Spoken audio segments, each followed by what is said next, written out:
The white wolf, a beast of shadow and substance, its fur a deep, void-like black that seemed to drink the twilight. It was larger than our biggest enforcer, muscles coiling under that dark pelt. But it was its eyes that trapped me, a luminous, intelligent amber fixed on me with an unsettling, knowing intensity. This was a rogue, a lone wolf, and it was between me and the path home. My mind screamed to run, but my legs were stone. Running would trigger the chase.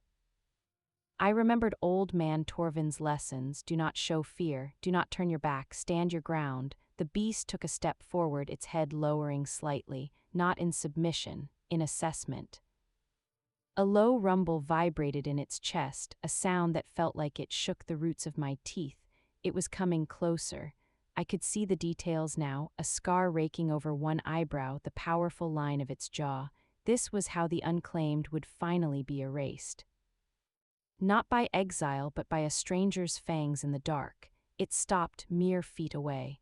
The warmth of its body radiated against the chill, the amber eyes bored into mine, and the world narrowed to that gaze.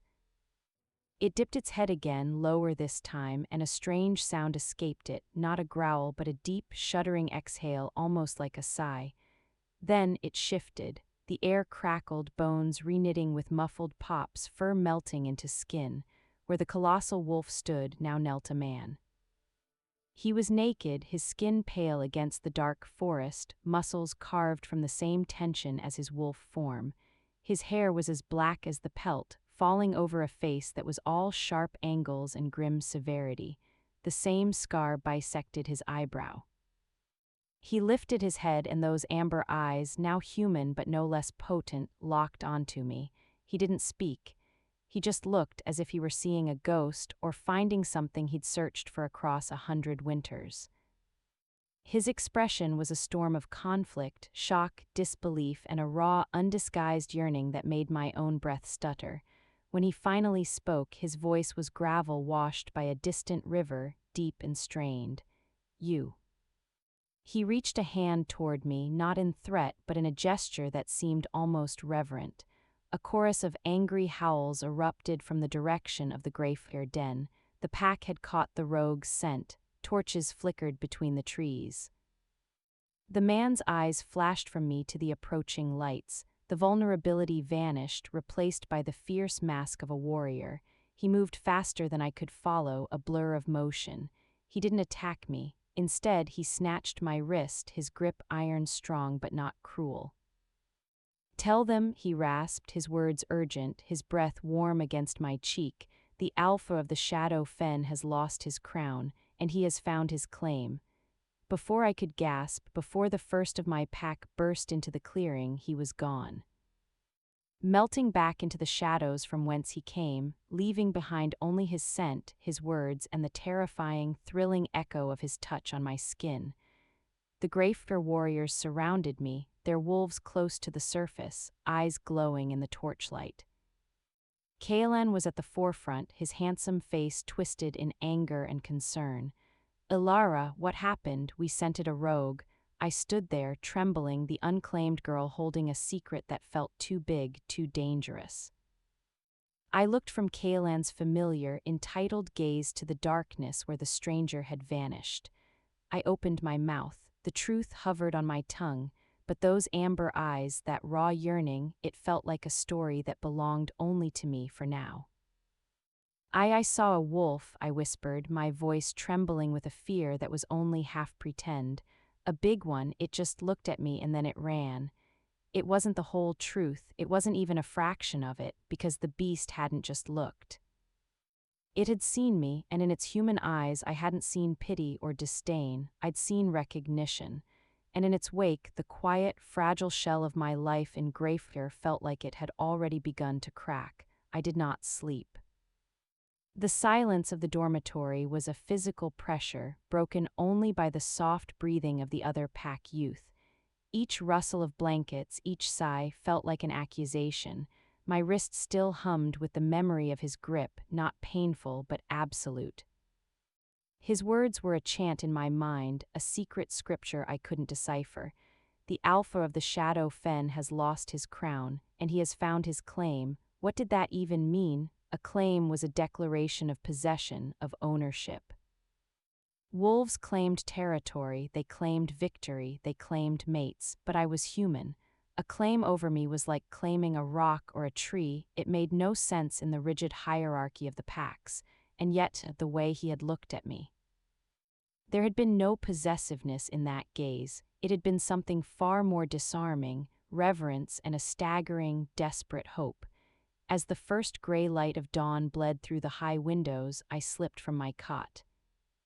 I needed air that wasn't thick with the scent of wolf and judgment. I needed the one place that was mine. The forgotten kitchen garden behind the old storage sheds was a patch of wildness the pack's order had overlooked.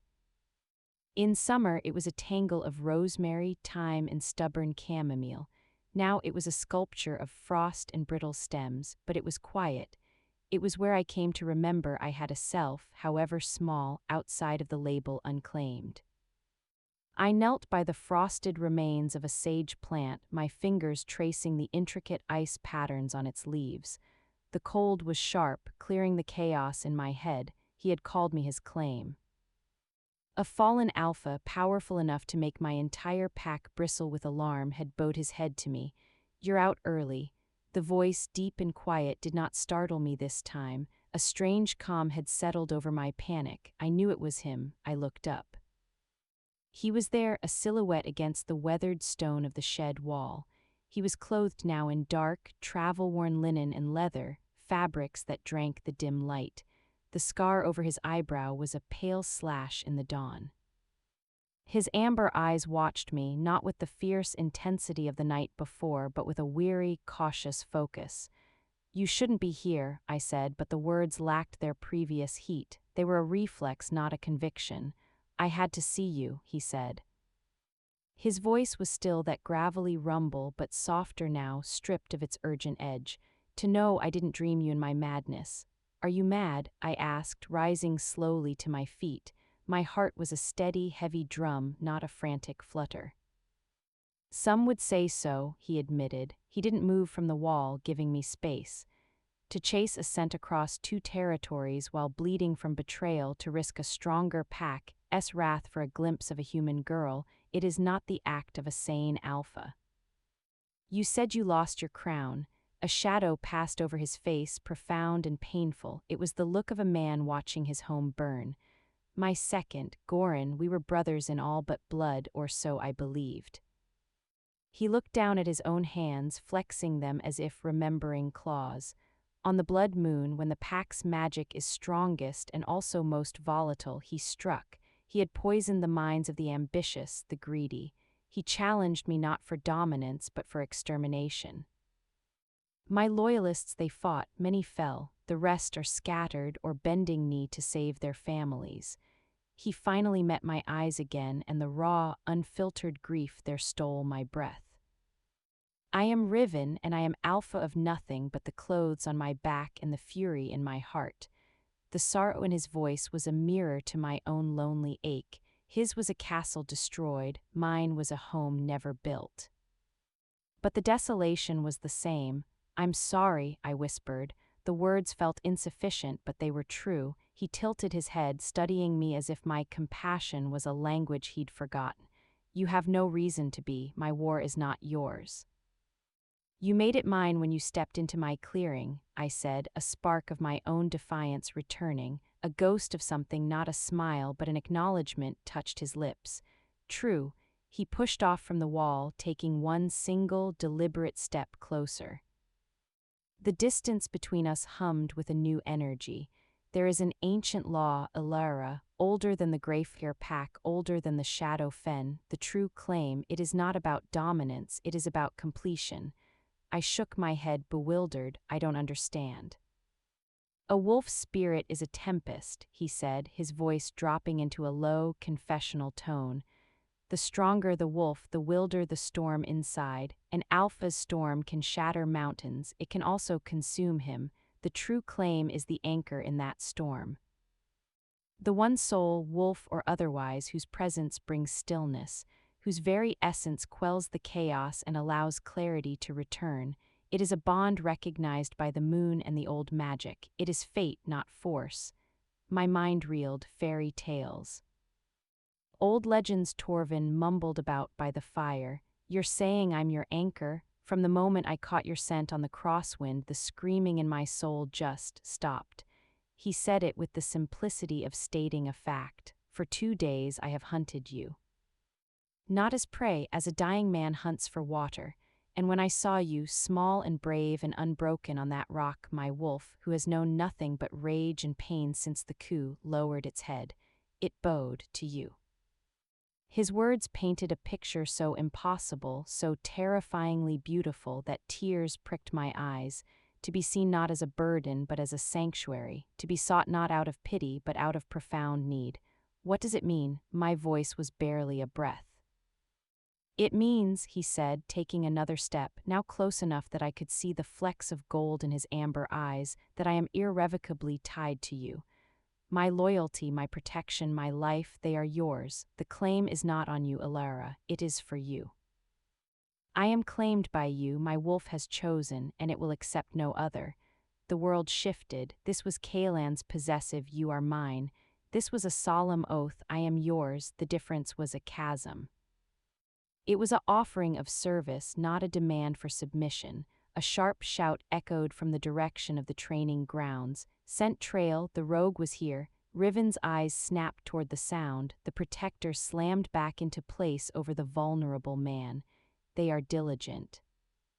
I must go. Panic, sharp and new, lanced through me. It wasn't fear for myself, but for him. They'll track you, they'll kill you. He looked back at me, and for a fleeting second I saw his own fear, not of death, but of being severed from this newfound peace. I am harder to catch than they believe. He reached out then, slowly, giving me every chance to pull away. His fingers brushed a strand of hair from my cheek, the touch so gentle it was almost not there, yet it branded me with its tenderness. But this is not over. You carry my claim now. It lives in your silence. Guard it and guard yourself. Riven, I said, his name feeling both foreign and familiar on my tongue. He paused, a man caught in the act of vanishing. Be safe, I whispered, something fierce and warm lit in his eyes. He gave a single, sharp nod. Then he was gone, dissolving into the pre-dawn shadows so completely he might have been one of them. I stood alone in the frosty garden, my cheek burning where his fingers had been. The shouts grew louder, converging. I had seconds. I looked at the empty space where he had stood, then down at my own human hands. He had lost everything, and in his ruin he had found me. He called me his anchor, his calm. For the first time in my life, the title Unclaimed felt like a lie. I was claimed not by a pack but by a storm, and I had just promised it safe harbor. The pack was a hive of stung aggression. For 2 days the air crackled with tension. Patrols ran constantly, their returns sparking brief flares of frustration, no sign, no trail, nothing. The rogue Alpha, this Riven, had vanished like smoke, and I, Elara, was at the center of the hive's buzzing suspicion, though no one outright accused me. Alpha Boran's gaze lingered on me during meals, heavy with unasked questions. Kaelan's protectiveness had morphed into a smothering vigilance. He was always there, a step too close, his hand always finding my arm or my back, marking his territory in front of the pack. You're quiet, he said that evening as we left the great hall. His fingers curled around my elbow, steering me away from the path to the dorms and toward the secluded grove by the eastern stream. I'm tired, I said, trying to ease my arm from his grip. He held firm. It's more than that. He stopped under the skeletal branches of a willow, the stream a dark ribbon beside us. You haven't been the same since that rogue found you. Did he threaten you? Did he say something to you? My pulse quickened. Tell them the Alpha of the Shadow Fen has lost his crown, and he has found his claim. I told you, Kaelen, he shifted, saw you coming, and ran. I was scared, that's all. He turned me to face him, his blue eyes searching my face in the twilight.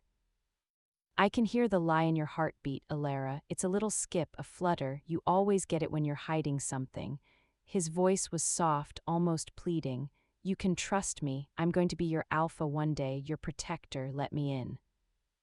The words felt like a trap. His version of protection was a gilded cage. His version of "let me in" was surrender. I thought of Riven's vow, my loyalty, my protection, my life. They are yours, given freely, not as a future alpha's duty, but as a shattered man's only truth. "There's nothing to let in," I insisted, forcing my voice to steadiness. "You're imagining things." His jaw tightened. The charming concern in his eyes cooled into something harder. "Am I? The sentries say the rogue's trail circled the den for hours before finding you. That he approached the east wall again last night. This isn't random, Elara. He's fixated on you." His grip tightened. "I won't let some homeless, crownless wolf think he can poach what's under my protection." The possessiveness was a cold slap. "I am not a thing to be poached, Kaelan. You know what I mean," he said, but he didn't apologize. He pulled me closer, his scent of pine and dominance enveloping me. "You're vulnerable. You need a strong wolf to keep you safe. Once we're mated, this will stop." "No rogue would dare," I shoved against his chest, a surge of pure revulsion giving me strength. "Don't," he released me, looking more surprised than angry. We stood there, breathing heavily, a new and ugly chasm between us. I saw the moment his surprise calcified into a cold, alpha-in-training resolve. "This defiance, it's because of him, isn't it?" he said, his voice low and dangerous. "What did he do to you?" He didn't wait for an answer. With a final, cutting look, he turned and strode back toward the den, leaving me shaking by the stream. The weight of the secret was now crushing. Kaelan knew I was lying. It was only a matter of time before his suspicion hardened into certainty, and he would tell his father. I had to get out. I had to think. I didn't go to the garden. It was too obvious, too watched now. Instead, I slipped into the forest, heading not to the lookout stone, but to a place few remembered, a dry, rocky overhang tucked behind a waterfall that was now just a trickle of ice. It was my true secret place. I huddled under the stone shelf, my knees to my chest, the cold seeping through my clothes. What was I doing, a human girl tangled in the politics of alphas and claims? Riven's world was one of blood, betrayal, and ancient magic. Mine was of chores and quiet survival. I couldn't be an anchor in a storm I didn't understand. The cold will steal your senses faster than fear. I jolted, my head hitting the stone above. He was there, crouched at the entrance of the overhang, blocking the faint moonlight. Riven. He moved inside, the space suddenly feeling infinitely smaller, charged with his presence. He held out a rough-spun wool blanket. "Here." I took it numbly, wrapping it around my shoulders. It carried his scent, deep forest, frost, and something uniquely him. "How do you always find me?" "The claim is a tether," he said simply, sitting against the opposite wall, keeping a careful distance. "Faint for you, a guiding star for me, and you radiate distress like a beacon." He studied me. "Your pack's young alpha, he troubles you." It wasn't a question. I looked away, ashamed. "He knows I'm keeping secrets, and he believes you are his to command." I nodded, pulling the blanket tighter. "He sees me as a responsibility, a weakness to be secured." Riven was silent for a long moment. The only sound was the drip of ice outside. "A leader who sees a soul as a weakness is no leader at all," he said, his voice like stone grinding on stone. "He sees your humanity as a flaw. I see it as your strength." I looked at him then. What strength do I have? I can't shift, I can't fight, I can't even tell a convincing lie. "You see what wolves are blinded to by instinct and tradition," he said. His amber eyes held me in the dark. "You feel the currents of loyalty and fear in a pack.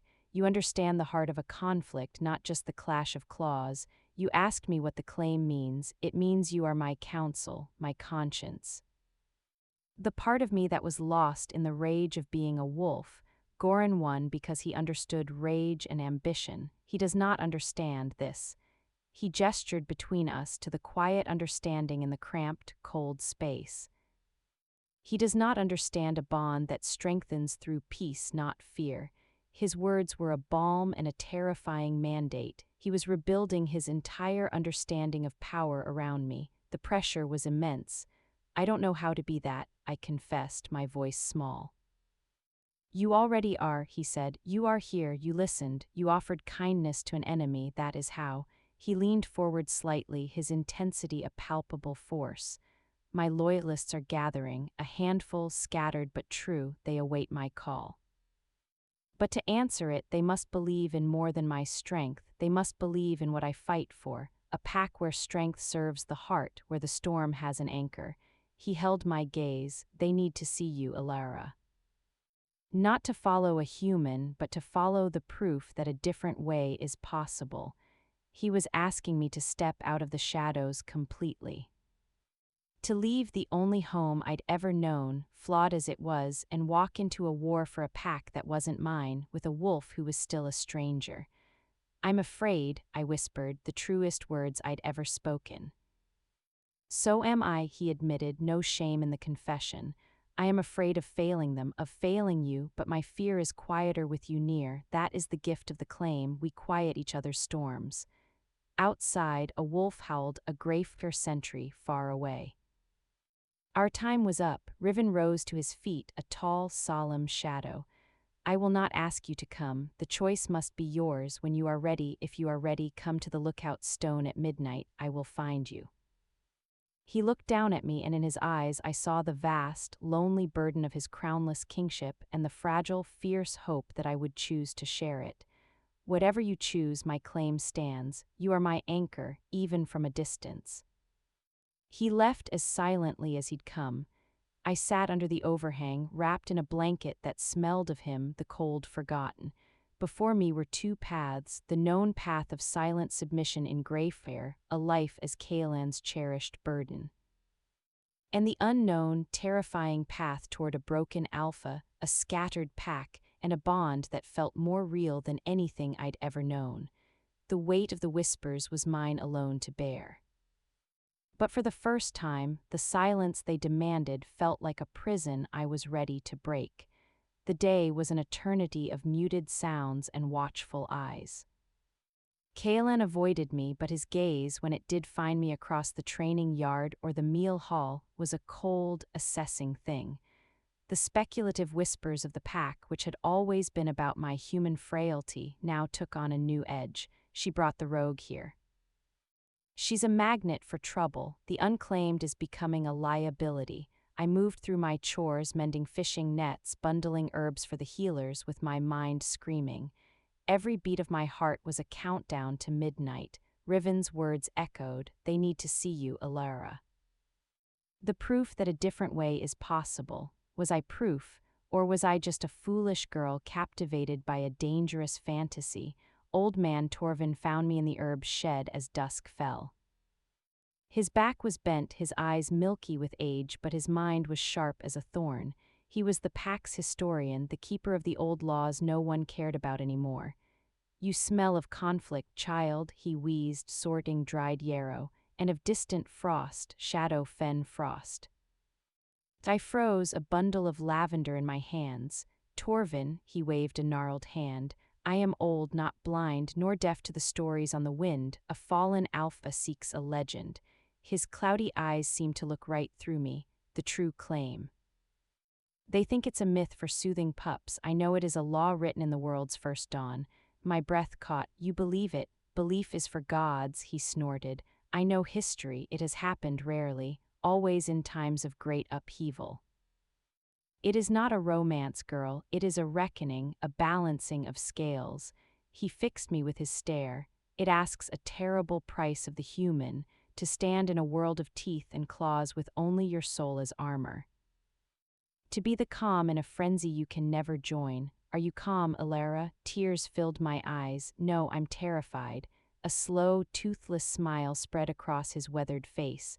"Good, that is the first wisdom. Only a fool is not afraid.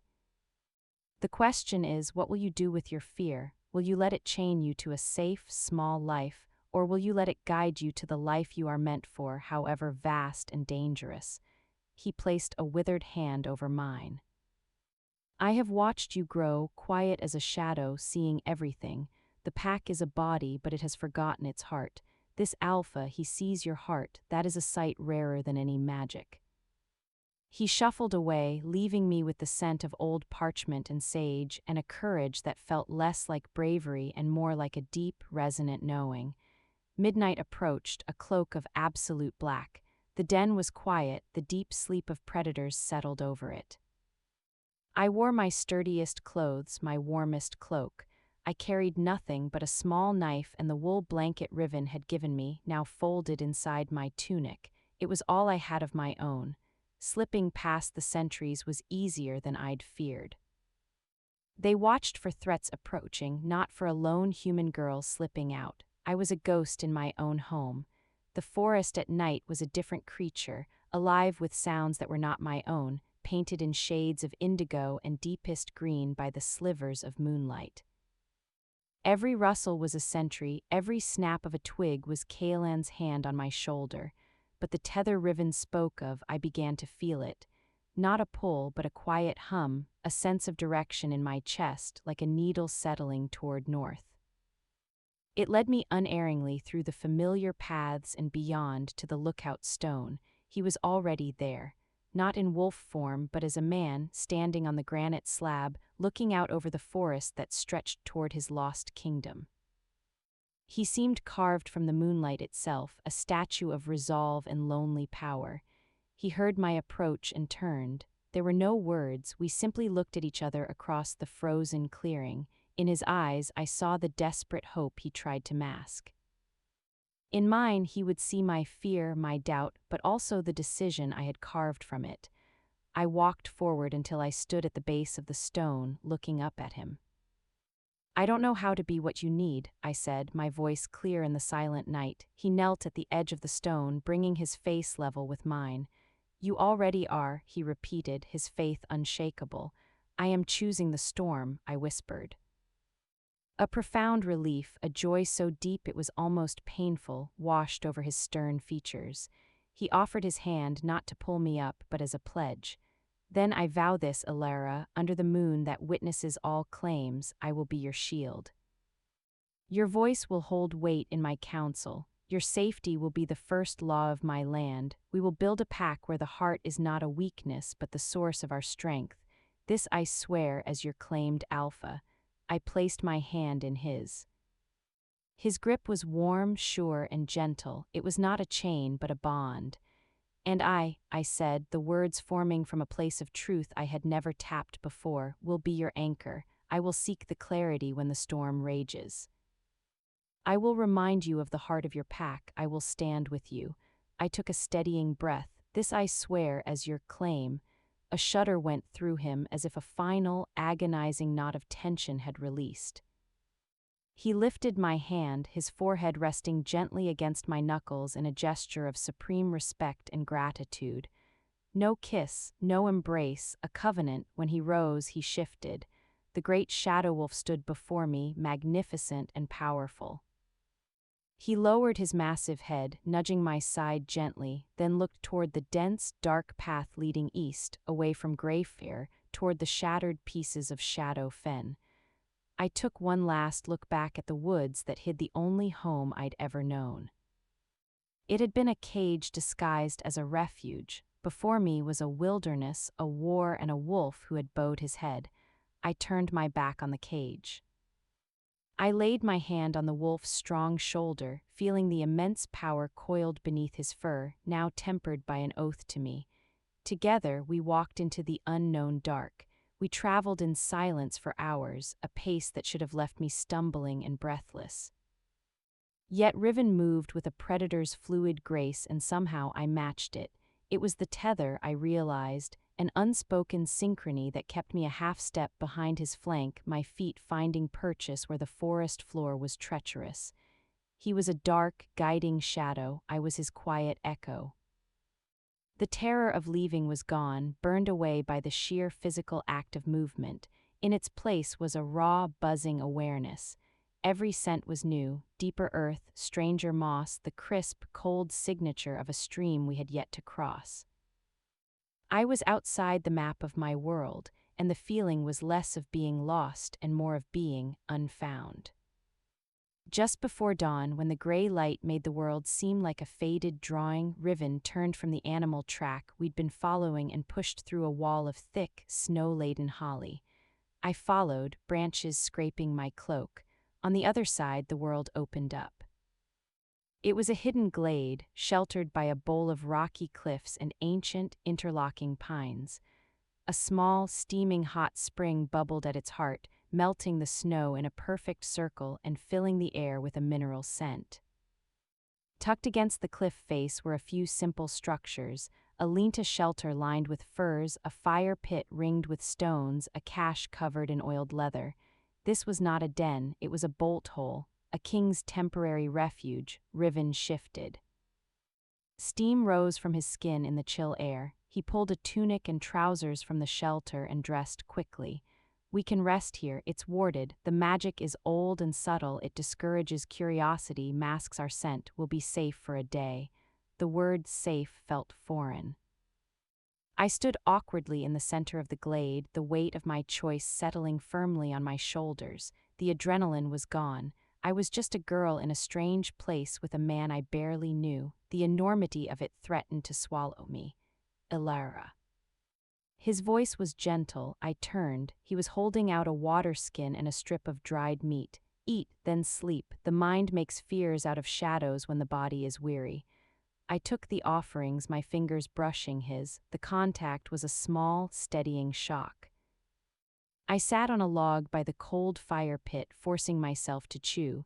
He moved around the glade with efficient, quiet purpose, checking the perimeter, reinforcing the linta with more fir boughs. "Who built this?" I asked, my voice loud in the quiet. "My father," he said, pausing. "And his father before him, a place for alphas to remember themselves, away from the eyes of the pack." He looked at the hot spring. "The water heals minor wounds, eases the ache of the shift. You should soak your feet, the journey was long." It was such a simple, practical kindness. The last of my defensive numbness cracked. Tears, hot and sudden, welled in my eyes. I bent my head, pretending to be engrossed in my food. He didn't comment. He simply finished his task, then sat on the ground near me, not too close, his back against a different log. He stared into the unlit fire pit as if seeing other flames there. "I have brought you to a wilderness," he said, his voice low. "I have given you a title, anchor, claim, that is a target in the world we are entering. I have asked you to trade a life of passive safety for one of active danger, and I have offered you only my word in return."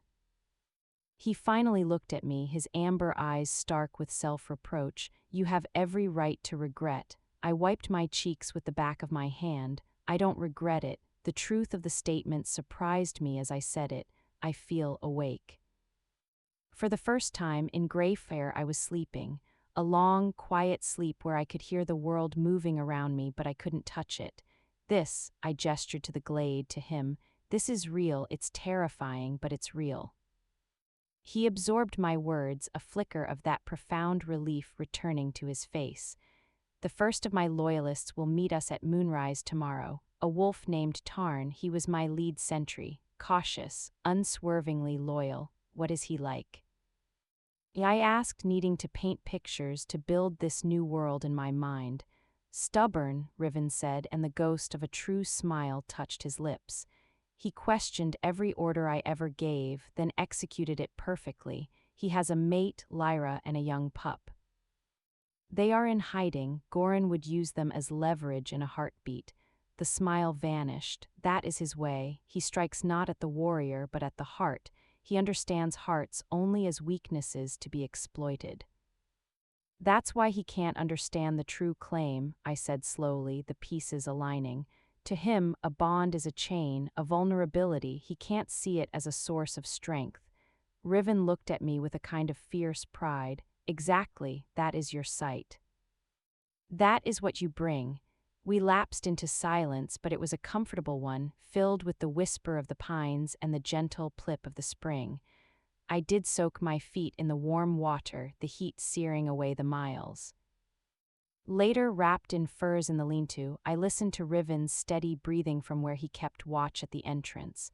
I was in the wilderness, I was a target, I had only his word, and for the first night in my life I felt completely, unshakably at peace. Tarn arrived not at moonrise but an hour before, slipping into the glade with a silence that made Riven look like a thunderclap. One moment the space was empty, the next, a stocky, gray-flecked wolf stood at the tree line, ears pricked forward, nose testing the air. His eyes, a sharp, intelligent brown, locked onto Riven, and a tremor went through his powerful body. He shifted. A man of middle years, built solidly like a tree stump with a close-cropped beard and watchful eyes, appeared. He wore patched hunter's leathers. For a long second he just stared at Riven, his expression a battlefield of hope and anguish. Then he crossed the glade in 3 strides and dropped to one knee, bowing his head deeply. "My Alpha." The words were choked. Riven placed a hand on the man's shoulder. "Stand, brother, there are no formalities here, only survival." Tarn stood, his eyes glistening. "We heard, we feared you were dead. The stories Goran spreads." He shook his head, then his gaze, sharp and assessing, swung to me. I had risen from my seat by the spring, trying to look less like a startled deer. Tarn's nostrils flared slightly. He looked back at Riven, a question in his eyes, but also a dawning, stunned comprehension. "Tarn, this is Elara," Riven said, his voice formal, "my true claim." The air left Tarn's lungs in a soft rush. He didn't question it, he didn't scoff. He simply studied me anew, and I saw the calculation in his eyes, not of threat, but of strategy. He was weighing what my presence meant for their cause. After a moment he gave me a slow, respectful nod, the kind given to an equal, not a curiosity. "My lady," the title shocked me. "Just Elara, please." He almost smiled. "As you wish." He turned back to Riven, all business. "The situation is grim but not hopeless. Goran holds the main den. He rules with his enforcers, brute, savage wolves loyal only to strength and spoils. Many of the pack are compliant out of fear for their young or their elders, but there is a resistance, a whisper. They wait for a sign. Numbers," Riven said, his voice the Alpha's now, cool and commanding. "A dozen, perhaps 15, who would fight at a word, twice that who would support if they saw a chance of victory. The rest, they are the pack. They will follow the Alpha who stands before them." Tarn's jaw tightened. "Goran has strengthened the perimeter. He's using human traps, pitfalls, snares. He mocks our ways, uses cheap tricks. He understands efficiency over honor," I said quietly. Both men looked at me. Tarn raised an eyebrow but nodded. "Aye, he does, and it makes the den hard to approach unseen." "Then we don't approach the den," I said. The idea came fully formed, born from listening to years of pack hunters' stories. "You said he holds the pack through fear for their families. What if the sign they're waiting for isn't an attack on the den, but proof their families are already safe?" Riven's eyes ignited. "The outlying dens, the hunting camps." "Exactly," I said, warming to the thought. "Goran's strength is concentrated at the heart. If we can reach the families on the edges, the mothers, the elders, the pups in hiding, if we can move them, guide them to a place of safety outside his reach, we shatter his leverage. The fearful become the fearless when they have nothing left to lose." Tarn was staring at me, his earlier assessment deepening into genuine respect. "It's audacious, risky, moving that many quietly, but it attacks his rule at its foundation," Riven finished, a fierce pride in his gaze. "It uses his own weapon, fear, against him. We don't claim the crown by seizing the stone. We claim it by winning the people who give the stone its meaning." The strategy session lasted hours. Tarn provided details, locations, names, loyalties. I listened, asking occasional questions about terrain, about who could be trusted to carry messages. I saw the moment Tarn's perception of me shifted from the Alpha's strange human claim to a valuable, if unconventional, member of the Council. He began directing answers to me as often as to Riven. As the moon rose, Tarn prepared to leave.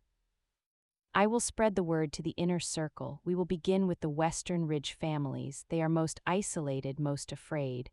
Move like mist, Tarn, Riven said, clasping his forearm. Your mate and pup, are they secure? A shadow crossed Tarn's face. For now. Lyra is clever, but every day Goran's net tightens. We will get them out, I said, the promise leaving my lips before I thought. Both men looked at me. He uses hearts as leverage, so will we, but we will protect them, not exploit them. Tarn gave me that solemn nod again, deeper this time. I will tell her the Alpha's anchor has spoken. He shifted back into his wolf form and melted into the forest, becoming a gray ghost among the trees. After he was gone, the glade felt larger, charged with new purpose. He believes, I said, almost to myself. He believes in you, Riven corrected softly. He stood beside me, looking at where Tarn had vanished. You gave him not just hope, but a plan. A human strategy for a wolf problem. You saw the thread he and I, bred for direct confrontation, had overlooked. It just made sense, I said, but a warmth spread through my chest. That is your power, he said. The power of sense in a world gone mad with instinct and rage. He looked down at me, the moonlight silvering his scar. Tomorrow we move, the hidden life is over. We go to the Western Ridge. You will meet the pack not as a concept, but as people.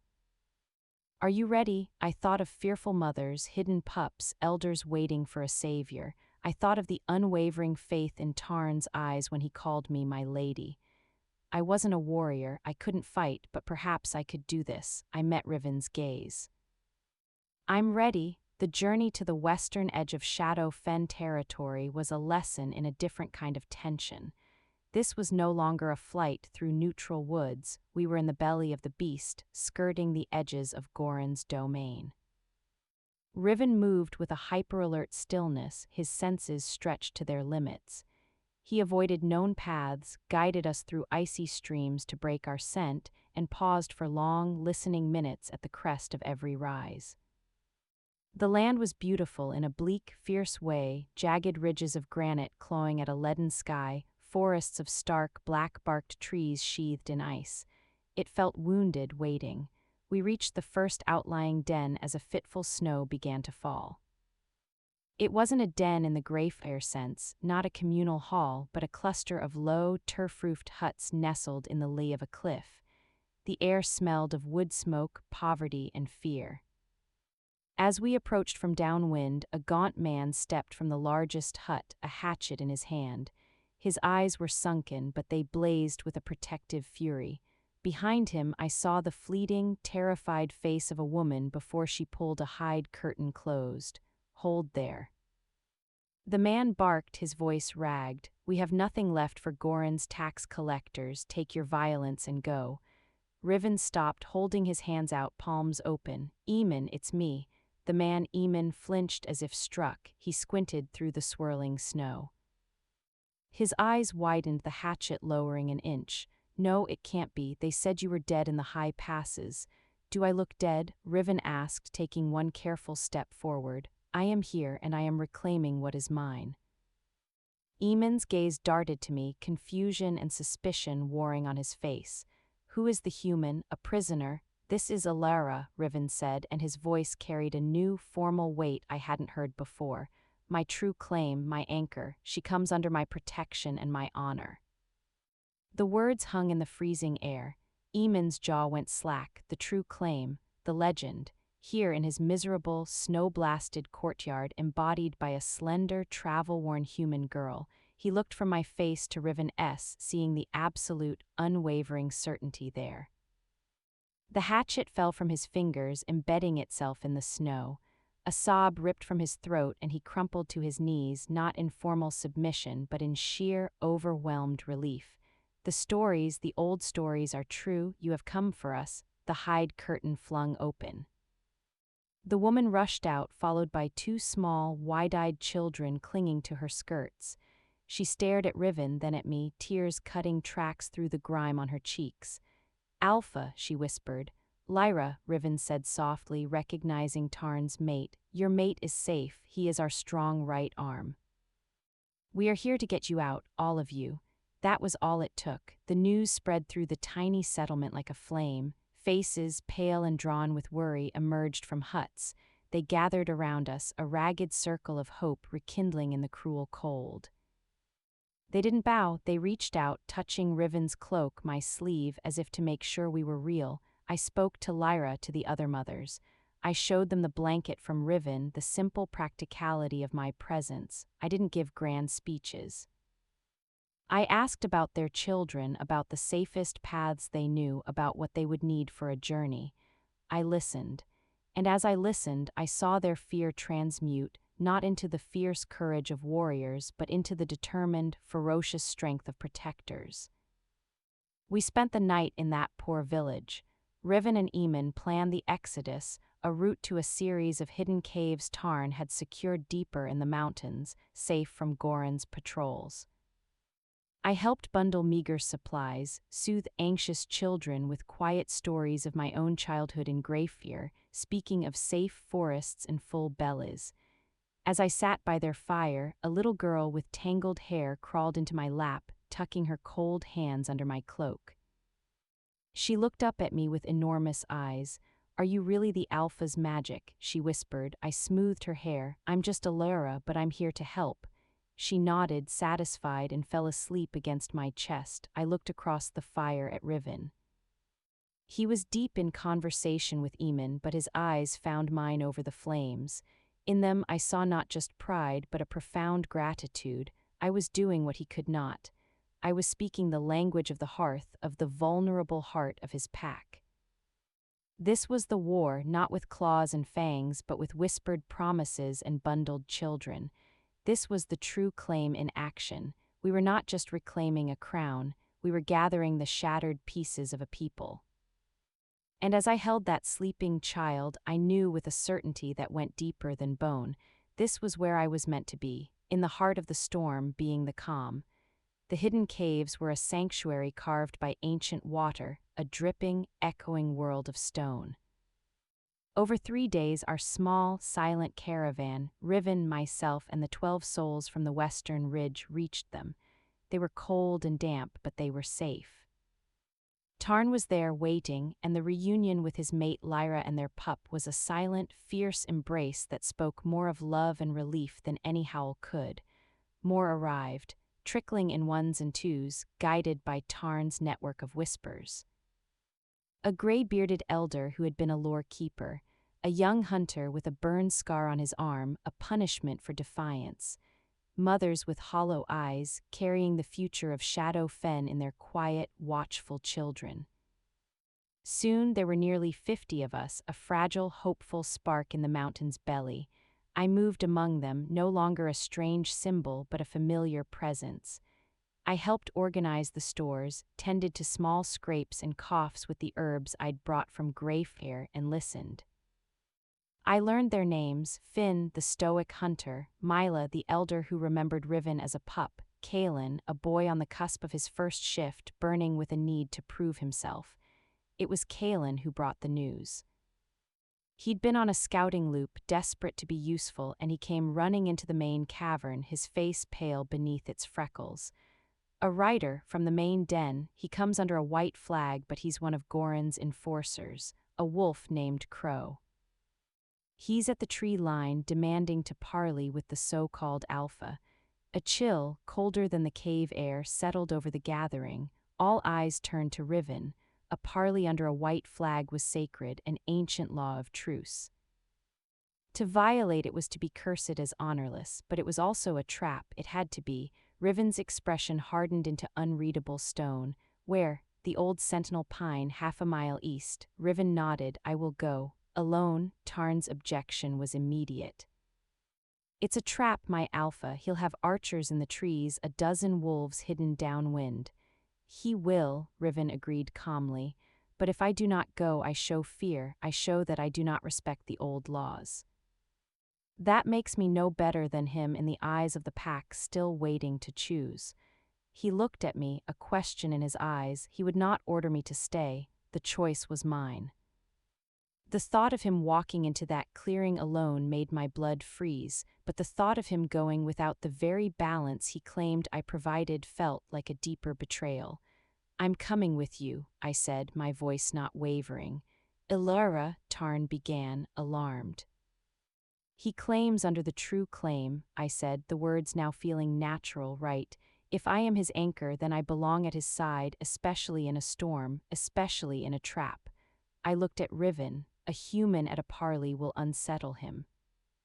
"He won't know how to calculate it, let him be unbalanced."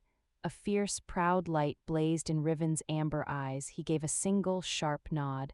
"So be it. Tarn, you and Finn take the high ridges. Watch for the archers. Do not engage unless the truce is broken. You are our witness, not our army." The sentinel pine was a monstrous, twisted thing, a lone giant in a small, snowy meadow. As we approached, I saw the rider. Crow was a tall, lean man with a vulture's posture, perched on a black horse. He wore Goran's insignia, a jagged red tear on his jerkin. His smile was a thin, cruel slash. "Riven," he called, his voice oily, "or should I call you King of the Caves? You've gathered quite the collection of refugees, touching."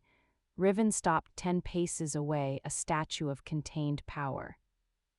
I stood just behind and to his left, my hands clasped in front of me, forcing my breathing to stay even.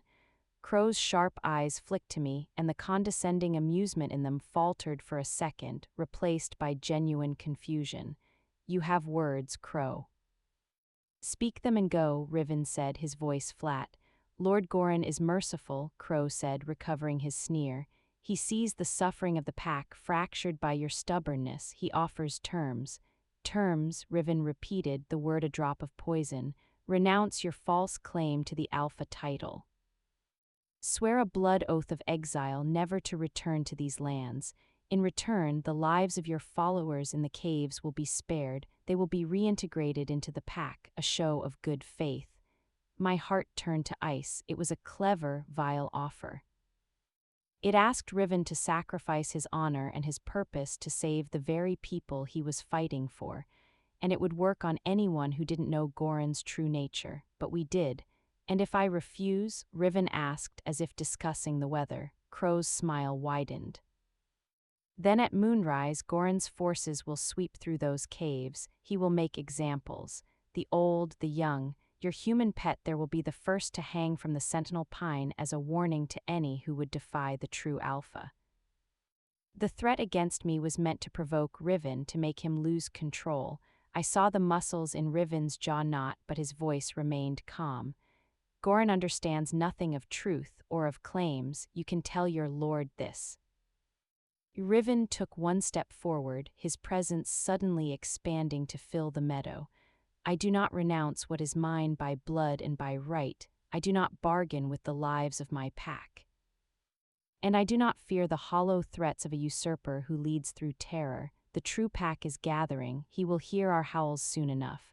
Crow's face darkened. "You're a fool. You'll die for sentiment." "And he will die for its lack," I said, speaking for the first time. My voice, human and clear in the cold air, seemed to startle him more than Riven's defiance. He glared at me. "The human speaks. What wisdom does a little rabbit have for wolves?" "The wisdom of the story," I said, holding his gaze, pouring every ounce of the calm I felt from Riven's steadfastness into my words. "In the tale, the tyrant always offers the merciful deal right before he falls, because he is desperate. Because he feels the ground shifting under his feet. Tell Goran we know his story, and we are not afraid of the ending." Crow was speechless, his mouth opening and closing like a fish. The script of intimidation had been torn up. He had no reply to a human girl quoting parables at him. With a final, furious glare, he yanked his horse's reins and spurred it back toward the trees. We stood in silence until the sound of hooves faded. Riven let out a long, slow breath. "Moonrise," he said quietly. "He was lying," I said. "Goran wouldn't wait. If he knew the cave location, he'd already be here." Riven looked at me, a ghost of a smile on his lips. "You see it too."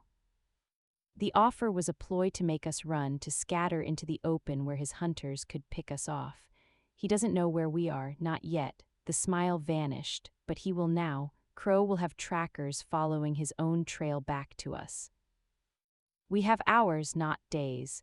We turned and ran for the caves. The peace was over. The hidden war had just begun. The cave was a whirlwind of controlled panic. Riven's words were a cold splash of reality. We must move. Now the safe haven was compromised. There was fear, yes, whimpers from the children, grim silence from the adults, but I saw something else I hadn't seen in Greyfire, a resilient unity. They didn't question Riven, they moved. Bundles were shouldered, children gathered, the sick and elderly supported. Where can we go? Mila the elder asked, her voice thin but steady. The high passes are snowed in, the lowlands are Goran's. Riven studied the rough map scratched into the cave floor. The Sunken Temple, he said finally. A murmur of awe and apprehension went through the gathered loyalists.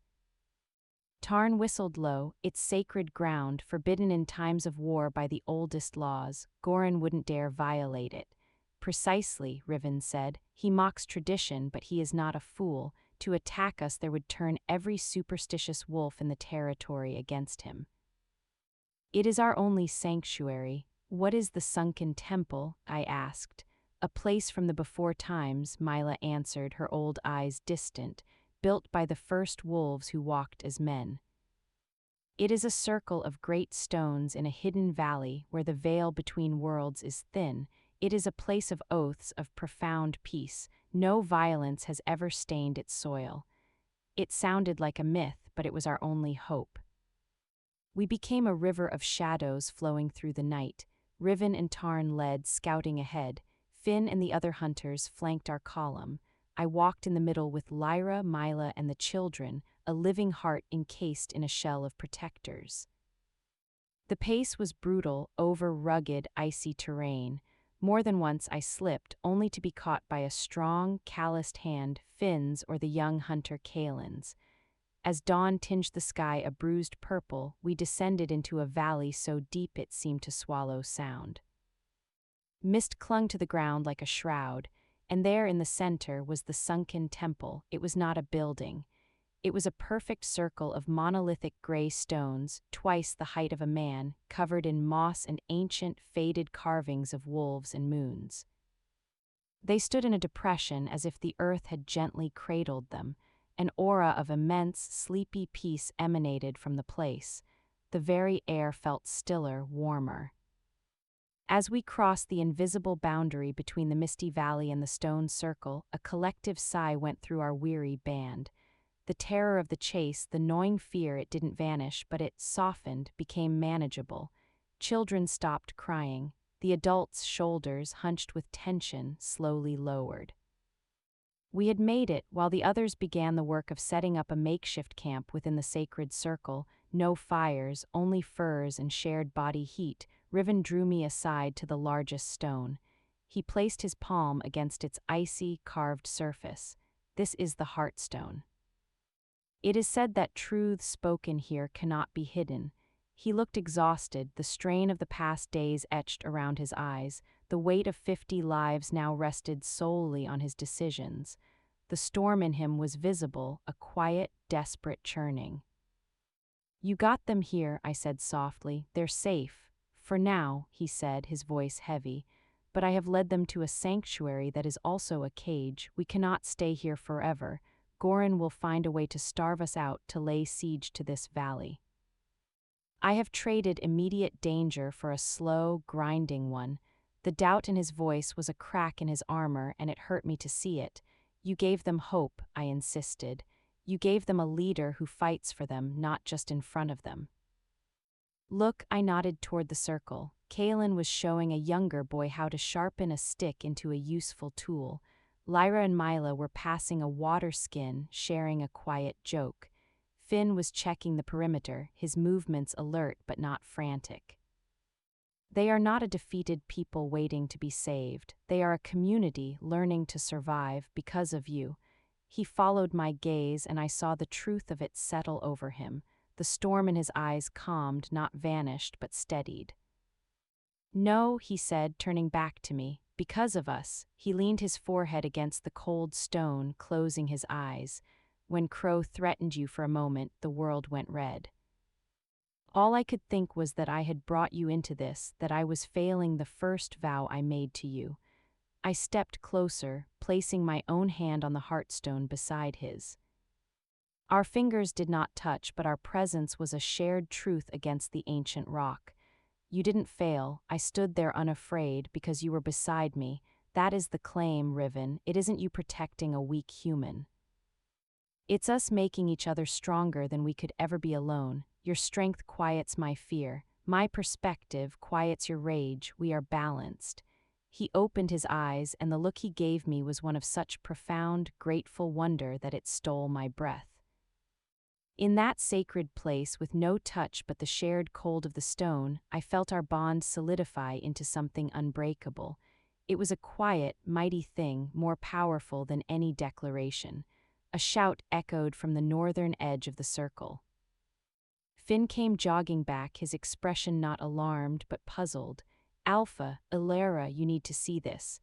We followed him to the tree line at the valley's rim. There, just outside the sacred boundary, sat a young wolf. It was not one of ours. It bore Goran's mark, a crude red dye smeared on its shoulder, but it was not snarling. It was sitting on its haunches, panting, a large, leaf-wrapped package on the ground before it.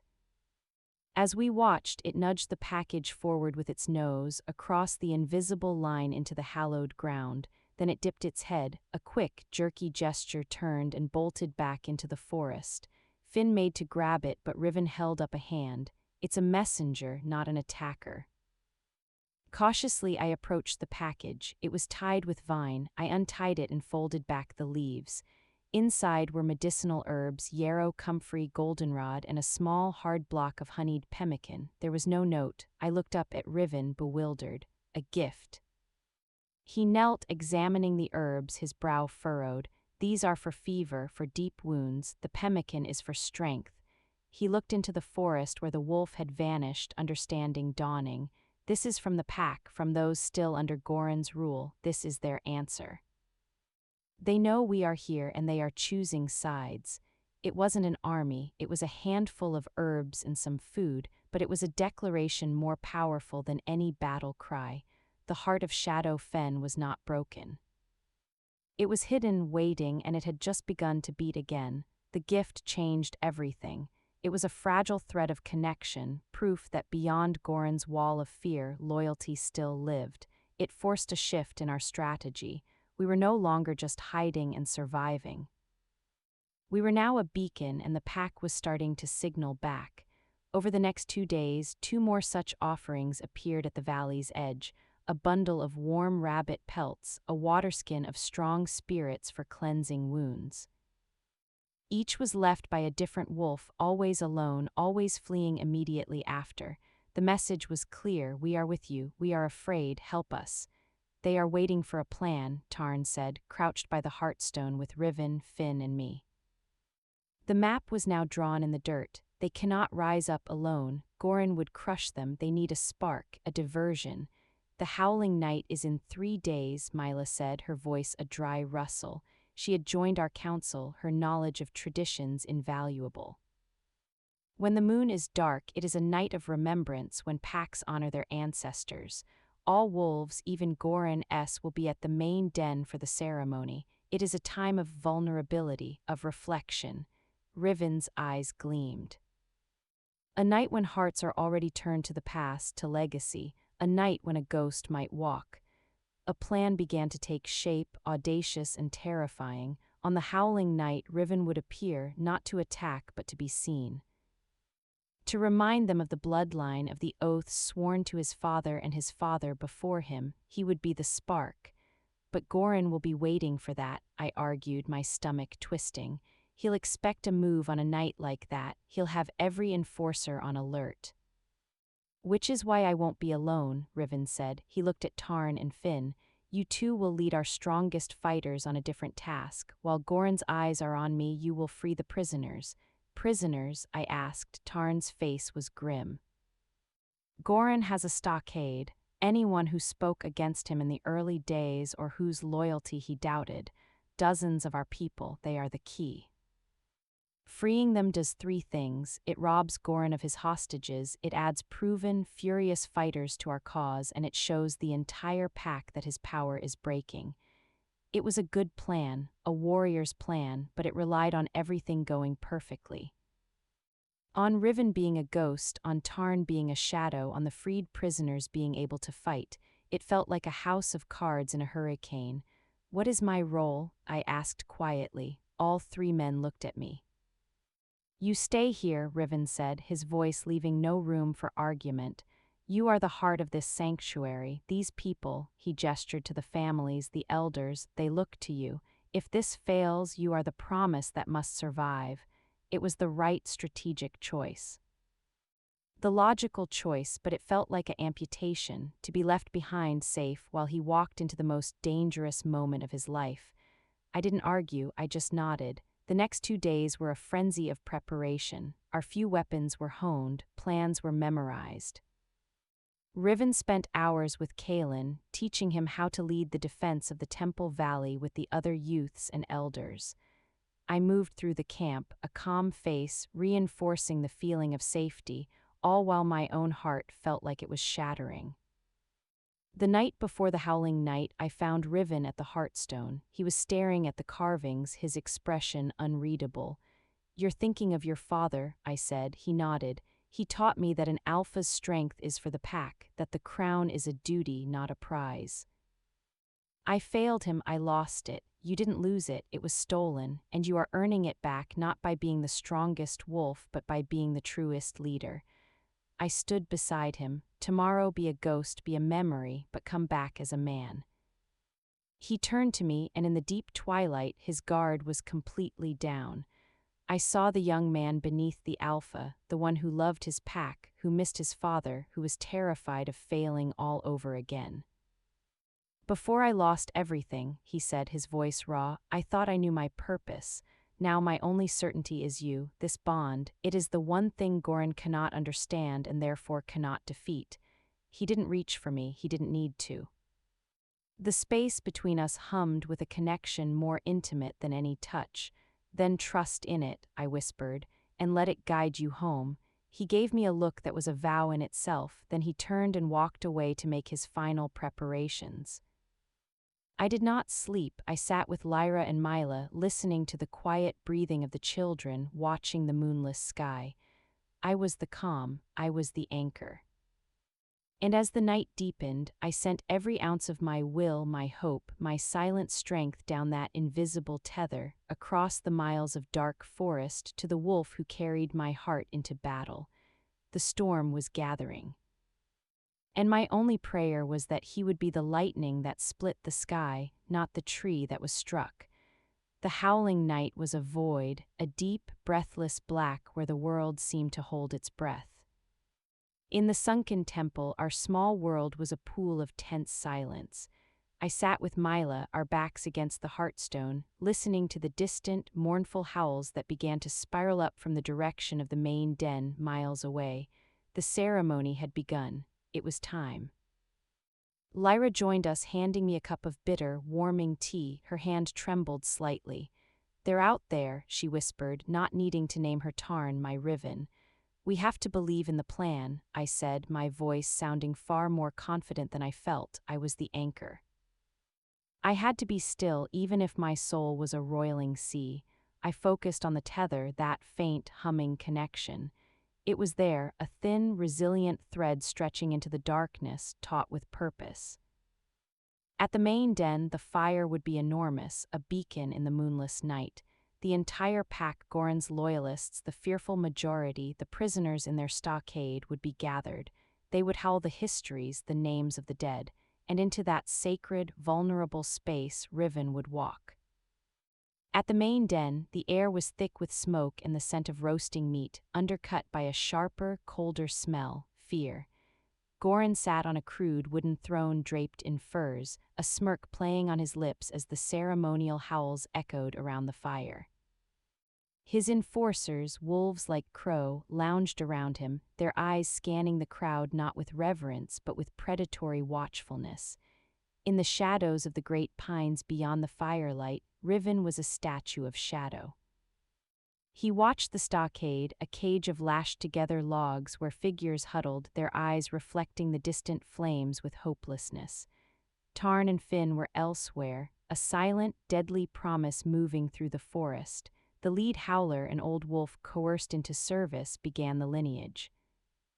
And from Grayson came Aaron, strong of tooth. His voice quavered. Goran shifted impatiently. This tradition was a bore, a relic. The howler continued, and from Aaron came Kael, wise of heart. He paused, the next name sticking in his throat. The name of Riven's father, the true line. A ripple went through the crowd. It was the moment. From the deepest darkness behind the throne, a voice spoke, clear and deep, carrying over the crackle of the fire and the sudden silence. And from Kael, the voice said, came Riven. Gasps, heads whipped around. Goran shot to his feet, his chair clattering backward. Riven stepped into the flickering edge of the firelight. He did not look like a hunted refugee. He stood tall, dressed in simple, dark clothes, his scar stark, his amber eyes reflecting the flames. He looked like a king returned from a long journey. He held no weapon. "You dare?" Goran snarled, but a thread of uncertainty laced his fury. This was not an attack, it was theater, and he was not the director. "I dare to remember my father," Riven said, his voice pitched to carry to every wolf present. He began to walk, not toward Goran, but along the inner edge of the firelight, making eye contact with the pack. "I dare to remember the oath I swore to protect this pack. An oath I have not forsaken, though my crown was stolen in the night by a traitor's whisper." "He lies," Goran bellowed. "Seize him." His enforcers moved, but they were slow, confused by the sacred context. Riven kept walking, a ghost in the firelight, his gaze holding the crowd. "You live in fear," Riven called out, his voice dropping into a compelling, intimate register. "You ration your food while your alpha feasts. You guard your words, your thoughts, even the love for your own families, lest it be used against you. Is this strength? Is this the shadow fen our ancestors howl for tonight?" The crowd was mesmerized, a sea of conflicted faces. Goran's face purpled with rage. "Kill him, now." As two enforcers lunged, a commotion erupted at the far side of the clearing. Shouts, the sound of splintering wood. Tarn and Finn had struck the stockade. Chaos. Riven used the distraction. He didn't fight the enforcers. He melted back into the shadows from whence he came, his purpose achieved. He had been seen. He had spoken the truth into the heart of the pack. The spark had been struck. In the Sunken Temple, I felt it. A sudden, sharp pull on the tether, a surge of adrenaline and danger, followed by a swift, controlled retreat. Then a wave of defiant triumph that wasn't mine. My hands clenched in my lap. "Something's happening," I breathed. Mila placed a gnarled hand over mine. "Trust the thread, child. It is stronger than steel." We waited in an agony of silence. An hour passed, two. The howling from the distant den had dissolved into a cacophony of barks and shouts that eventually faded into an uneasy quiet. Then a new sound.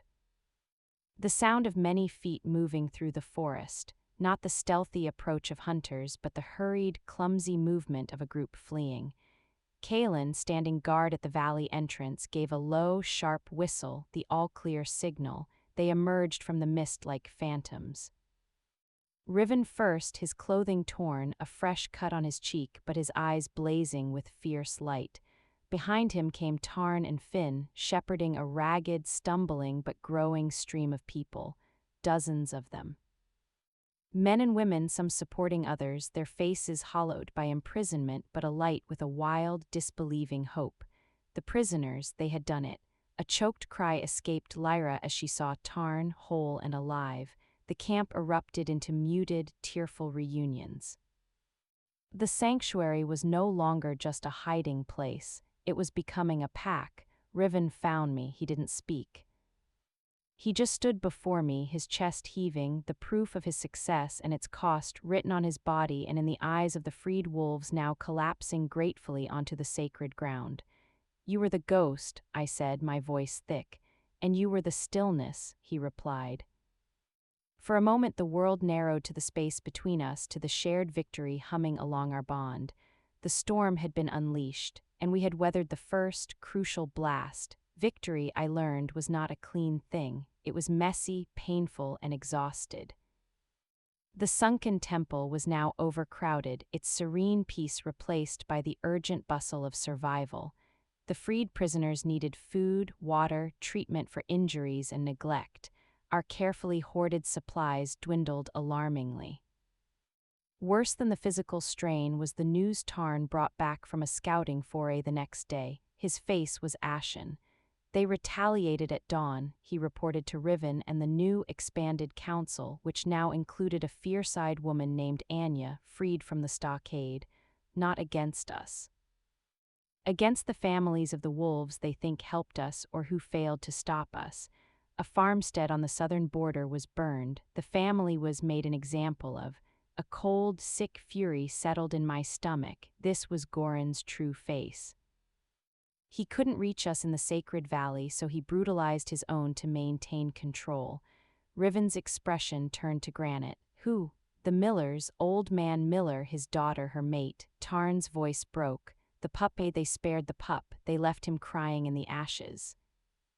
A message. The cruelty was so calculated it stole the breath from the circle. This was the cost of our spark, innocent blood. He wants to lure us out, Finn growled, slamming a fist against the heartstone. He wants us to break the sanctuary and fight on his terms in his territory, fueled by rage instead of strategy. And if we don't, Anya's voice was sharp with grief. Do we sit here, safe behind old stones, while he murders our pack piece by piece? What is a sanctuary that protects only some of us? The question hung in the air, a moral chasm opening at our feet. The logic of war said to stay, to grow stronger. The heart cried out to act. I looked at the faces around me, the hardened resolve of Tarn, the furious grief of Anya, the strategic coldness in Finn's eyes, and the profound, weary burden in Riven's. He was the alpha. The decision was his, but the true claim meant his burden was mine to share. He's not just attacking bodies, I said, my voice quiet but cutting through the tension.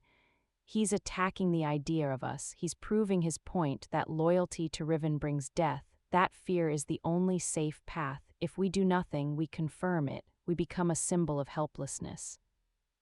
Riven's gaze locked onto mine. What would you have us do, Elara? Charge out and die with them? That is what he wants. No, I said, the idea forming as I spoke, born from a deep human understanding of story and symbol. We don't charge out to fight. We charge out to save, not the dead, the living, that pup, the survivors of the next farm he targets. We become not an army that retaliates, but a shield that appears. We show the pack that loyalty to Riven doesn't mean death. It means that when the monster comes, the true alpha is the one who comes for you. The silence this time was different. It was the silence of a new path revealing itself. It's impossible, Finn stated. We can't know where he'll strike next. We can't be everywhere. We don't have to be, Riven said, his eyes lighting with the strategy. Goran is predictable in his cruelty. He will strike at the edges, at the isolated, at the vulnerable.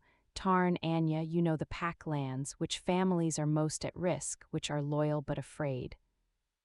Anya's eyes narrowed in thought. The Fisher clan, by the northern lakes, isolated, they refused to swear a blood oath to Goran. They would be next. Then we go to the northern lakes, Riven said, not with our whole force, a small, fast group, we don't hide. We let it be seen, we get there first, and we stand between Goran's enforcers and the family. It's a huge risk, Tarn said. If Goran sends a large force, then we hold the line, Riven said, his voice absolute.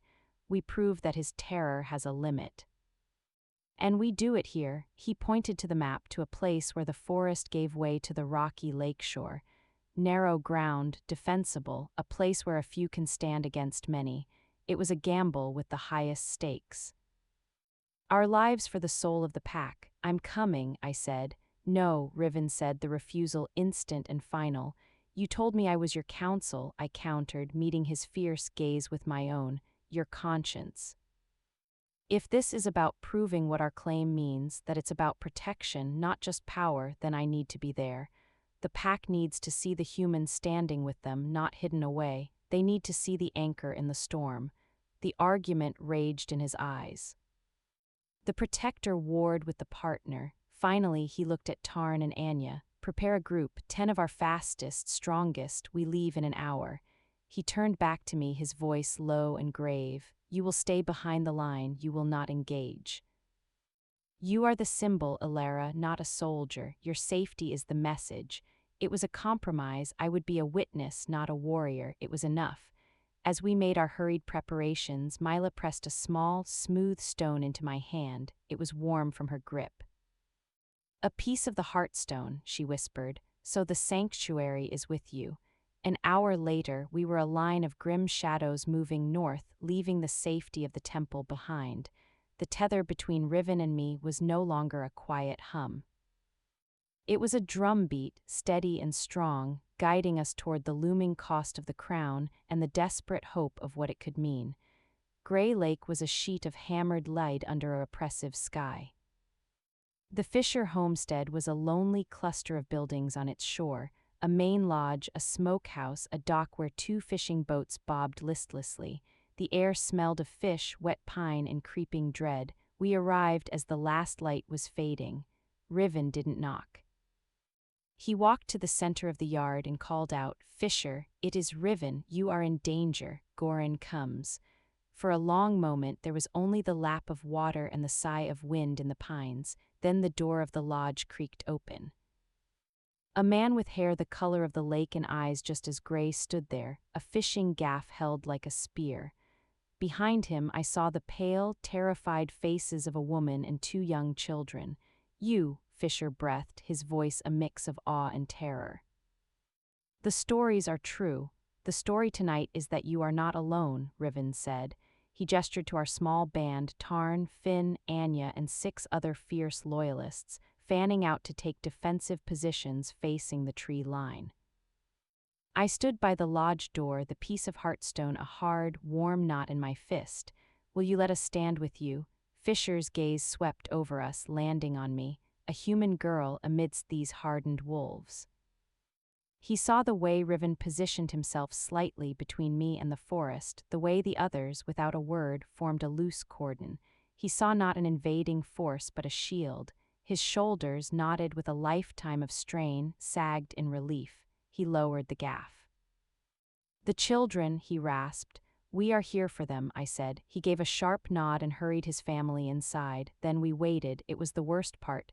The silence was a living thing, thick and heavy. Minutes stretched. The cold seeped into my bones. I focused on the tether, on Riven's steady, watchful presence at the point of our small spearhead. He was a rock, my rock. They came with no howls, no warnings. One moment the tree line was empty. The next, wolves emerged, 6 of them, then 10. Goran's enforcers, led by Crow in his human form, a cruel smile on his face. They outnumbered us 2 to 1.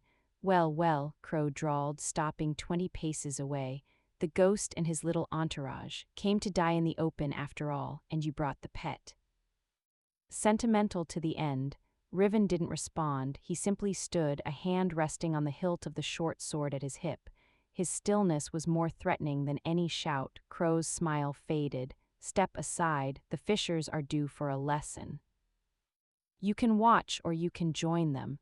"The lesson today," Riven said, his voice cutting the cold air like a blade, "is that the days of your lessons are over. This pack is under my protection. You will turn around. You will tell Goran that his reign of fear stops here at this lake on this ground." Crow laughed, a harsh barking sound. "You have 10 wolves, I have 20. The math is simple, Alpha." "Then you should have brought 30, Tarn growled from Riven's left. Crow snarled and gestured. The enforcers surged forward. What happened next was not a battle in the open field. It was a brutal, contained explosion of violence at the choke point Riven had chosen. Our 10 fighters didn't meet the charge, they funneled it. They fought in pairs, back to back, using the buildings, the dock, the rocky shoreline to limit the numbers that could engage them at once. It was terrifying. The sounds, snarls, the clash of steel, shouts of pain were a physical assault. I pressed myself against the lodge, my eyes glued to Riven. He moved like a force of nature, his sword a blur, meeting Crow's own blade in a shower of sparks. He was protecting the line, protecting me, but we were still outnumbered. I saw Finn take a deep gash to his leg, stumbling. Anya was forced back, two wolves pressing her. The line was bending, threatening to break. Fear threatened to choke me. This was it. We would fall. The symbol would be one of noble, futile death. Then, a new sound, a howl. Not from the forest, but from the lodge behind me. It was Fisher. He stood in the doorway, having shifted into his wolf form, a sturdy, gray lake wolf. He wasn't a trained fighter, but he was a protector. He launched himself into the fray, bowling over an enforcer about to strike Tarn from behind. His howl was a signal. From the tree line on the other side of the homestead, new figures emerged, not enforcers, Fisher's neighbors. The isolated families from the northern ridges, armed with axes, scythes, and a furious, desperate courage. They had been watching. They had seen the true Alpha stand for one of their own. The tide turned. Goran's enforcers, bullies used to preying on the helpless, found themselves caught between Riven's disciplined warriors and the raw, vengeful fury of the people they had come to terrorize. Crow, seeing his force crumbling, disengaged from Riven with a curse. "Fall back," he screamed. The enforcers broke, melting back into the forest, leaving their wounded behind. Silence descended, broken by moans of pain and the heavy panting of the defenders. We had held, we had won. Riven stood amidst the aftermath, bloodied but unbroken. He looked at Fisher, now shifting back to human form, at the neighbors gathering with stunned, victorious expressions. He looked at me, our eyes meeting across the bloody yard. The message had been sent. The true Alpha didn't hide in a temple. He stood at the lake. And when he stood, the pack found its courage. The cost had been high. Finn's wound was serious. Others bore lesser injuries. But as we helped the wounded and the northern families mingled, sharing water and bandages, a new sound emerged. Not a howl of mourning, but a low, steady hum of solidarity. We had taken more than a stand. We had taken back a piece of Shadow Fenn's heart. The storm was still raging, but we had just proven we could weather it together. The victory at Grey Lake was a stone dropped in a still pond, and the ripples spread faster than fire through dry grass. The story of the outnumbered stand, of the human anchor watching from the doorway, of the northern families rising up, became a legend whispered from hearth to hearth. It was no longer a story of a ghost, but of a shield, and the pack began to move. They didn't come as an army, they came as trickles, then streams. Families, whole and fractured from the remote valleys and the contested borderlands, guided by the renewed whispers of Tarn's network. They found their way to the Sunken Temple, not just as refugees now, but as pilgrims. The sanctuary was bursting, its sacred quiet replaced by the vibrant, anxious hum of a people gathering. Our 50 became 100, then 150. The caves echoed with the sounds of children, of forges repurposing farming tools into spearheads, of Mila teaching the old war chants to young voices. We were no longer hiding, we were becoming. Goran's response was swift and brutal, but it was also a confession of weakness. He couldn't attack the temple directly, but he could try to seal us in. His forces, now clearly outnumbered by the gathering loyalists, erected a cordon around the valley. They felled trees to block the passes, poisoned the streams that fed our valley, and posted archers on every ridge. They meant to starve us out, to let the hope inside the stone circle wither and die on the vine. We were under siege. The mood in the temple, however, was not of despair, but of a grim, determined focus. The sight of the growing numbers, the shared purpose, forged a collective spirit harder than the surrounding granite. Riven moved among them constantly, his presence a steady flame. He listened to the hunters' concerns about game, to the elders' worries about sanitation, to the fighters' eagerness to break the cordon. And he brought those concerns to me. Our council had grown. It now included Fisher from the lake and Garrett, a shrewd former provisioner for the main den who knew Goran's supply weaknesses. We met daily by the Heartstone, the problems laid out like pieces on a board. "They've poisoned the western stream," Garrett said, his fingers tracing a line on our dirt map. "The eastern one is still clean, but it's a longer haul exposed to their archers. Then we protect the haulers," Riven said, "not with a hidden escort, with a show of force. Let them see we are not cowering. Tarn, organize rotating guard details, make them visible. Game is getting scarce within the safe zone," Fisher added, rubbing his gray-stubbled jaw. "The herds have been scared off or picked clean. We have maybe a week of full rations left." This was the crushing problem. Courage couldn't fill empty bellies. I stared at the map, at the line representing Goran's cordon, a wall meant to keep us in, but walls work both ways. "He's pulled his forces tight around us, yes?" I asked. "Aye," Tarn grunted. "Leaving his own lands thin, the main den, the storehouses, the herds he's been fattening for himself, they're guarded by a skeleton crew now." All eyes turned to me. Riven's gaze was intent, waiting. "We don't break the siege to escape," I said slowly, the idea a delicate bloom in the cold air of strategy.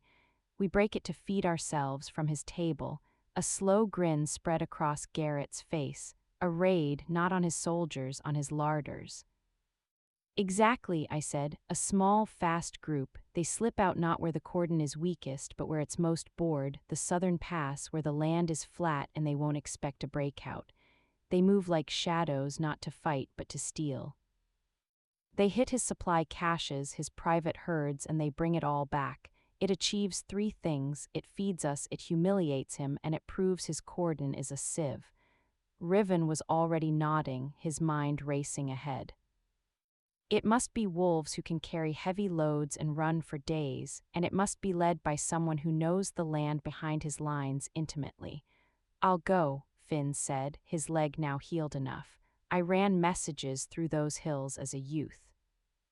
I know every deer trail." The plan was set. It was a risk. If the team was caught, it would be a devastating blow. But the alternative was slow starvation. 2 nights later, under a sliver of moon, Finn and a hand-picked team of 8 wolves melted into the southern mists. The waiting was agony. The siege tightened its psychological grip. The distant glow of enemy campfires on the ridges were constant, mocking reminders of our cage.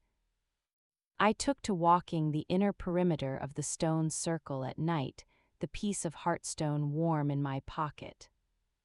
The tether to Riven was a constant, low hum, but now I felt other threads, a connection to Myla's enduring hope, to Lyra's steadfastness, to the quiet determination of the children who now looked to me not with curiosity, but with a kind of faith. The weight was immense. This was what it meant to be a heart. You felt every palpitation, every strain.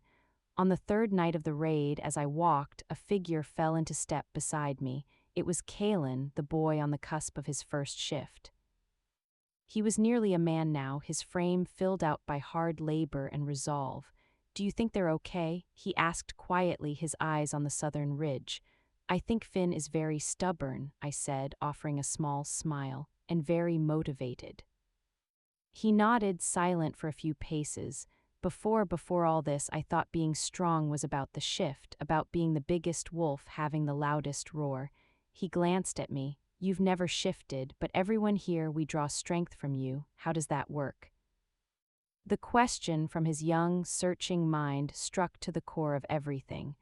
"I think," I said carefully, "that the strongest shift isn't from man to wolf, it's from me to us. Your Alpha, he can become a mighty wolf. But his true strength is that he can become a part of something bigger, his pack. My strength is that I can see that, us, and help him remember it when the weight of being me is too heavy. It's a different kind of magic." He absorbed this, his brow furrowed. "So you're like the pack's soul?" The simplicity of it took my breath away. "Maybe, and souls don't need claws to fight, they just need to be worth fighting for." He gave a decisive nod, as if I'd just solved a great mystery for him. "Then we'll make sure they have something to come back to. Just before dawn on the fourth day, a sentry's whistle pierced the quiet, 3 short bursts, the signal for returning friends. We rushed to the southern entrance. From the mist they emerged, not shadows anymore but laden down heroes. Finn led, a deep cut over his eye but his posture triumphant.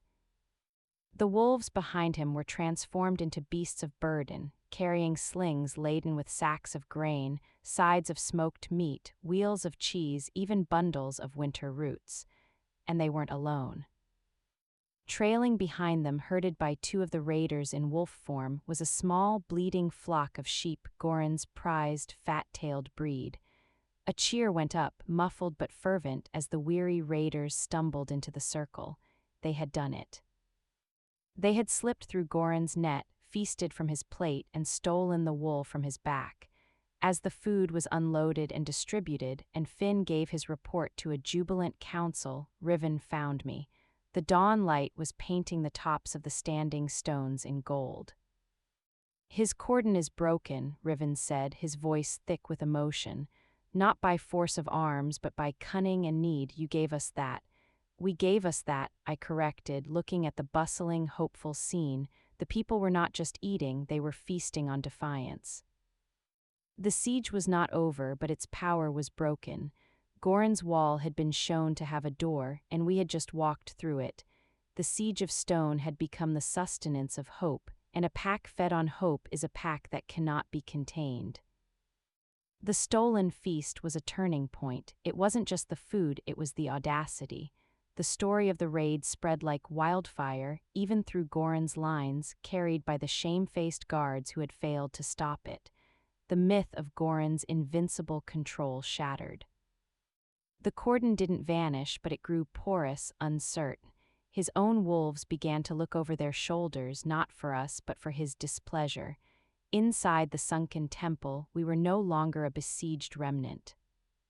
We were the beating heart of Shadow Fen, and its pulse was growing stronger, steadier. The time for defense was over. The time to reclaim had come. The final council was held not by the Heartstone, but on the valley's rim, looking out toward the main den, a dark smudge in the distant hills. The air was cold and clear, carrying the scent of coming snow and decisive change. Around us stood not just Tarn, Finn, and Anya, but Fisher, Garrett, Mila, and Kaelen, who had earned his place. "He is holed up," Tarn reported. "His most loyal enforcers are with him, maybe 30 wolves. The rest of the pack, they are in the den, but they are a shaken, silent mass. They will not fight for him, but will they fight against him? They will if they see the alternative standing before them," Riven said. His gaze was fixed on the horizon, on his stolen home. "We do not lay siege to the den, we walk to its gates. We show the pack their choice, a tyrant cowering behind walls or the true line standing in the open. It's a risk," Garrett said. "If they choose to fight for him from the walls, they won't," I said, certainty ringing in my voice. All heads turned to me. "They've been fed fear until they are sick with it. What we offer isn't just a different alpha, it's a different air to breathe. We don't ask them to fight for us, we ask them to walk with us, to open the gates, to choose peace over terror." The plan was simple, deceptively so. The next morning, as a pale winter sun rose, we left the Sunken Temple. Not as a raiding party, but as a procession. Riven walked at the front, not in wolf form, but as a man, his head high. I walked beside him, a step behind, as was our way. Behind us came the full force of the Loyalists, over 200 wolves and their human family members, a quiet, determined river flowing through the forest. We carried no white flags, we carried only our presence. Word flew ahead of us. By the time we reached the broad field before the main den's wooden palisade, the wall was lined with faces. Not just enforcers, but the whole pack, craftsmen, hunters, mothers holding pups. They were silent, watching the army of their brothers, sisters, and children approach and then stop just out of bowshot. The gates remained shut. On the wall walk, Goran appeared. He looked older, diminished, his rage a brittle thing. "Come to die on my doorstep, Riven." He bellowed, but his voice lacked its former conviction. I have come home, Goran, Riven called back, his voice carrying easily across the field, and I have brought my pack with me. He turned not to Goran but to the faces on the wall, people of Shadow Fen. Look at us, we are not invaders, we are your sons and daughters, your parents, your friends. We are the ones you were told were dead or exiled or traitors. We are the proof that the lie is over. He took a step forward alone. Goran rules by holding what you love hostage. He offers you a crown of fear. I hold nothing of yours but my oath to protect it. I offer you only a place by my side. The choice is not between him and me. It is between the den you cower in and the home we can build together outside these walls. A murmur ran through the pack on the walls. I saw doubt, fear, but also a desperate, burgeoning hope. Goran snarled. They are mine, they swore oaths. Oaths sworn at the point of a knife are no oaths at all. The voice was Myla's, shrill but powerful. She stepped forward from our ranks, a tiny, ancient figure facing the massive gate. I remember the oaths, the true ones. To protect the weak, to honor the pack, to lead with heart as well as tooth, you remember them too, she cried, pointing a bony finger at the crowd. You whisper them to your pups at night, which Alpha speaks those words. The one behind the wall or the one standing before you, it was the final crack. A young man on the wall, a cook's apprentice I would later learn, threw down the club he'd been holding. Then a woman next to him did the same. It was a silent cascade. Weapons clattered on the walkway. The enforcers, outnumbered by their own packmates, looked around in panic. Goran screamed in incoherent fury, "Kill him, kill them all," but his order met only averted eyes and slumped shoulders. With a roar of utter defeat, he shifted into a massive, brindled wolf and leaped from the wall, not to attack, but to flee, to run into the forest, alone, crownless and broken. For a moment there was absolute silence. Then, with a groaning shriek of wood on wood, the great gates of the den began to open from the inside, pushed by the hands of the pack itself. Riven did not move. He waited, a king receiving his people's invitation. They poured out not in attack, but in a wave of quiet, tearful reunion. They streamed past Riven, touching his cloak, meeting his eyes, before finding their lost family members in our ranks. The field became a mosaic of embraces, of sobbed apologies, of joyful howls that were finally free. Riven finally looked at me. The storm in his eyes was gone, replaced by a deep, profound peace. He held out his hand. I took it. Together we walked through the open gates of his reclaimed home. No battle had been fought on this field. No blood had been spilled. The victory had been 1 week before, in a hidden garden on a frozen lake in a sunken temple, by proving that the strongest claim is not to a crown, but to the hearts of the people who grant it. That night in the great hall heaped with shared food and ringing with true laughter, Riven stood before the reunited pack. He did not sit on the throne, he stood before it. The crown was stolen, he said, his voice embracing the entire room. And in its place I found something greater. I found my anchor. I found my pack not as subjects but as family. I will lead you, but I will lead with you. And my first decree is this: the seat of the Alpha is not this chair. He placed a hand on the carved wood. It is here.